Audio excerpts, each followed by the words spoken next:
Morning everyone, welcome to fun and learn school. बच्चों, आज हम पढ़ेंगे कक्षा 4 की क्लास में हिंदी में चैप्टर 13 जिसका नाम है हुदहुद। ये पक्षी के नाम है बच्चों, एक हुदहुद। ओके, चलो किताब को पढ़ते हैं, हम समझते हैं कि हुदहुद क्या है। ये किताब को ओपन करो बच्चों। किताब को ओपन किया, पेज नंबर 106, चैप्टर 13 क्या लिखा गया? हुदहुद। हुदहुद क्या है बच्चों? ये पक्षी है। ओके, ये एक पक्षी के बारे में बताया गया है। तो बच्चों ये एक हमारा लेसन है, हुदहुद की कलगी कैसे मिली। तो बच्चों इस पार्ट में क्या है मैं आपको पहले बता देती हूँ, फिर हम पढ़ेंगे। ओके, तो गर्मी के दिन थे, धूप में ही सुलेमान नाम के बादशाह आकाश में चलने वाले अपने उड़न खटोले पर बैठे कहीं जा रहे थे। ओके, और वहाँ बहुत गर्मी थी, वो धूप से परेशान हो रहे थे और उन्होंने गिद्धों से कहा, अपने पंखों से तुम लोग मेरे सिर पर छाया कर दो। गिद्धों ने वहाँ बहाना बढ़ने पर सुलेमान की भेंट हुदहुदों के मुखिया से हुई। ये पक्षी है हुदहुद। ओके, उन्होंने मदद मांगी। तो ये ऐसे कहानी है पक्षियों के बारे में। तो चलो हम पढ़ते हैं। ओके, तो चलो देखो बच्चों, हुदहुद को कलगी कैसे मिली। तो चलो स्टार्ट करते हैं हम। एक बार सुलेमान नाम के बादशाह आकाश में उड़ने वाले अपने उड़न खटोले पर बैठे कहीं जा रहे थे। उड़न खटोला क्या होता है? लिफ्ट होती है ना ऊपर, लिफ्ट भी नहीं बोल सकते उसको हम। जैसे आपने भी गए होंगे, कभी अंबाजी गए होंगे, वहाँ पर होता है ना, ओ ऐसा। बड़ी गर्मी थी, धूप से वह परेशान हो रहे थे।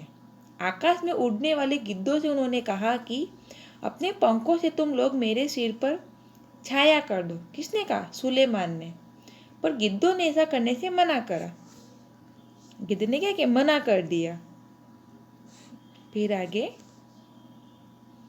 उन्होंने बहाना बनाते हुए कहा, हम तो इतने छोटे छोटे हैं, हमारे गर्दन में पंख भी नहीं है, हम छाया कैसे कर सकते हैं? गिद्धों ने क्या बोला कि हम तो बहुत छोटे हैं, हमारे पंख तो बहुत छोटे छोटे हैं, तो हम आपको कैसे छाया कर सकते हैं। फिर सुलेमान आगे बढ़ गए। कुछ दूर जाने पर उनकी भेंट हुदहुदों के मुखिया से हुई। सुलेमान ने उससे भी मदद मांगी। वह चतुर था। उसने फौरन अपने दल के सभी हुदहुदों को इकट्ठा करके बादशाह सुलेमान के ऊपर छाया कर दी। सुलेमान बोले, मैंने गिद्धों से भी मदद मांगी थी, वे मेरी मदद कर सकते थे, पर उन्होंने मेरी मदद नहीं की। तुम गिद्धों से छोटे तो हो, पर चतुर अधिक हो। क्या बोला कि आप तो सब गिद्धों से छोटे हो पर चतुर हो। तुम सब मिलकर मेरी सहायता भी तुम सबने मिलकर मेरी सहायता भी की है। मैं आगे कहा गया है कि मैं तुमसे बहुत प्रसन्न हूँ। मैं तुम्हारी कोई इच्छा पूरी करूँगा।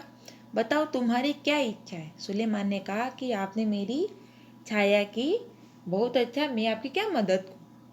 तो हुदहुद के मुखिया ने कहा, महाराज, मैं अपने सभी साथियों से सलाह करने के बाद अपनी इच्छा बताऊंगा। उसने क्या बोला कि मैं सभी मेरे जो साथी हैं उनसे पूछ लेता हूँ, फिर आपको बताऊंगा। मुखिया ने साथियों से सलाह करने के बाद कहा, महाराज, यह वरदान दीजिए कि हमारे सिर पर आज से सोने की कलगी निकल जाए। बादशाह हंसते हुए बोले, मुखिया, इसका फल क्या होगा? यह तुमने सोच लिया है कि भाई आपके सिर पे सोने की कलगी, तो क्या इसका फल क्या होगा? आपने सोचा है? तो फिर आगे कहा, मुखिया बोला, हाँ महाराज, मैंने खूब परामर्श करके यह वर मांगा है। सुलेमान ने प्रार्थना स्वीकार कर ली। सभी हुदहुदों के सिर पर सोने की कलगी निकल आई। लोगों ने सोने की कलगी को देखा तो हुदहुदों के पीछे पड़ गए। तीर से उन्हें मार मार कर सोना इकट्ठा करने लगे। हुदहुदों का वंश समाप्त होने आ गया। तब मुखिया घबरा कर बादशाह सुलेमान के पास पहुंचा और बोला, इस सोने की कलगी के कारण तो हमारा वंश ही समाप्त हो जाएगा। क्या हुआ? सोने की कलगी को देख कर क्या हुआ, सभी उसको मारने लगे, हुदहुद मार कर सोने की कलगी लेने लगे। धीरे धीरे बहुत सारे हुदहुद उसको मार दिया। तो उनके मुखिया आए, मुखिया ने फिर महाराज को बोला कि इनके कारण तो हमारे सब हुदहुद मरते जा रहे हैं, हमारा वंश समाप्त होता जा रहा है। फिर आगे सुलेमान ने कहा, मैंने तो शुरू में ही तुम्हें चेतावनी दी थी। खैर जाओ, आज से तुम्हारे सिर का ताज सोने का सुंदर परों का हुआ करेगा।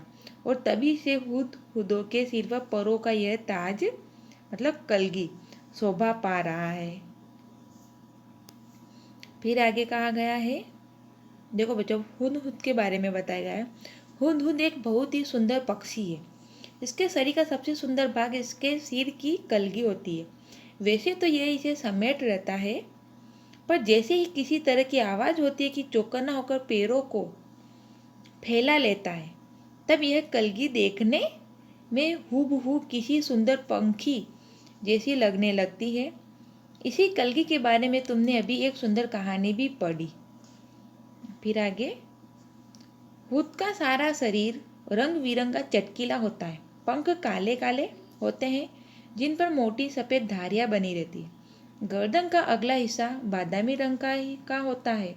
चोटी भी बादामी रंग की ही होती है, मगर उसके सिर काले और सफ़ेद होते हैं। दूम का भीतरी हिस्सा सफ़ेद और बाहरी हिस्सा काले रंग का होता है। चोंच पतली, लंबी तथा तीखी होती है। इस चोंच से यह आसानी से जमीन के भीतर छिपे हुए कीड़े मकोड़ों को ढूंढ निकालता है। इसकी चोंच नाखून काटने वाली नहरी से बहुत मिलती है और शायद इसलिए कहीं कहीं से हजामीन चिड़िया के नाम से भी पुकारते हैं। हुदहुद हमारे देश के सभी भागों में पाए जाते हैं। फिर आगे कहा गया है, तुमने इसे अपने घर के आसपास अपनी तीखी चोंच से जमीन खोदते हुए अवश्य देखा होगा। देखा है बच्चों आपने कभी? फिर बोलते समय यह 3 बार हुप हुप हुप सा कुछ करता है, इसलिए इसे अंग्रेजी में हुप हु कहा जाता है। हिंदी में इसे हुदहुद कहते हैं। दूब में कीड़ा ढूंढने के कारण हमारे देश में कहीं कहीं से पदुविया भी कहते हैं। सुंदर कलगी की वजह से कुछ देशों में लोग इसे शाह सुलेमान कहकर पुकारते हैं। मादा हुदहुद 3 से 10 तक अंडे देती है। जब तक बच्चे अंडे से बाहर नहीं निकल जाते, वह अंडों से पर बैठी रहती है, हटती नहीं है। नर वहीं भोजन लाकर उसे खिला जाता है। वह दोनों में से कोई भी घोंसले की सफाई नहीं करता। संसार के विख्यात पक्षियों में से एक है हुदहुद। यह अपनी सुंदरता के लिए तो मशहूर है, पर इसे पालतू नहीं बनाया जा सकता और न ही इसको बोली में मिठास है। ओके बच्चों, हमने जाना हुदहुद इस तरह का पक्षी होता है। ओके, तो बच्चों आज हमने हुदहुद के बारे में पढ़ा है। आप पेज नंबर 106 अपनी हिंदी की नोटबुक में लिखना और इसको फिर से एक बार रीड करना। कल हम इसके प्रश्न उत्तर पढ़ेंगे। Okay, bye bye.